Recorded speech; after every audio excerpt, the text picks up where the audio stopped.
Hey GED students, it's GED question of the daytime, and I'm still kind of in this weird world of place value questions. I want to make sure you really understand that our number system is what we call a base 10 number system, meaning that it is based on us having 10 digits, and all of our place values are based on powers of 10. If you understand that, it's going to make scientific notation so much easier, which appears on the math and science test, and it's also going to make any kind of place value applications make a lot more sense. So let's take a look here.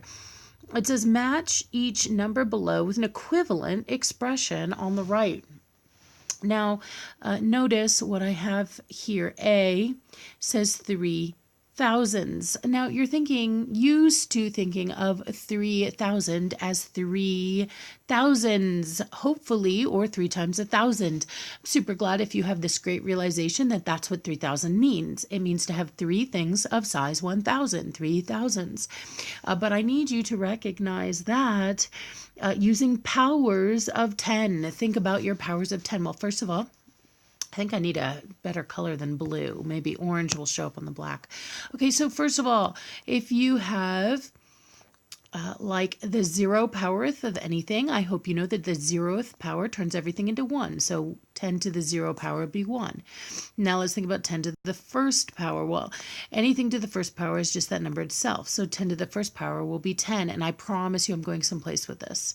Now let's think about 10 to the second power. What does that mean? It means 10, not times 2, guys, but 10 times 10.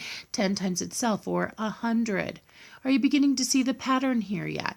Think about 10 to the third power. What does that mean? It means 10 times 10 times 10. 10 to the third power means 10 times itself, 3 times. Well, you guys already told me 10 times 10 is 100, and if I take 100 and multiply it by another 10, all I'm going to get is another 0 on the back side of that, or 1,000.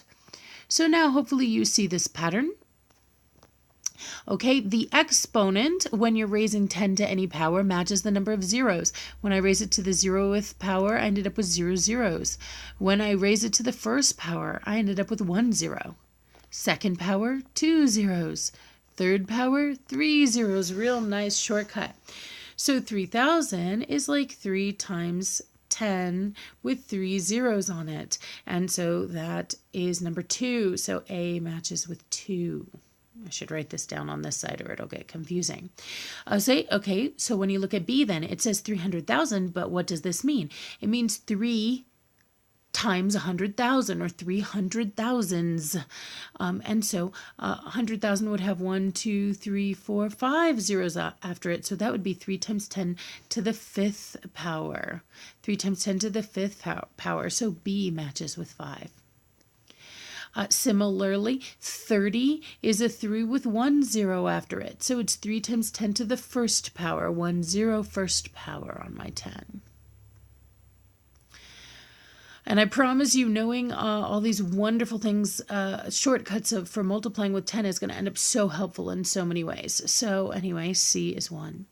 Now 3 million, again, 3 millions is 3 times a million, or 3 times 10 to the 6th power. 1, 2, 3, 4, 5, 6 zeros. And so D matches with 3. And I have no idea why I called this D twice. Let's pretend like it was always E.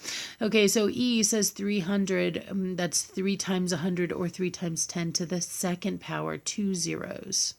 And so E matches with 4. Okay, so we have A matching with 2, B matching with 5, C matching with 1, D matching with 3, and E, what we decided to call E, matching with 4. Great. If you have any questions about this or any other GED math topic, be sure to drop it in the comments and I'll do my best to answer it.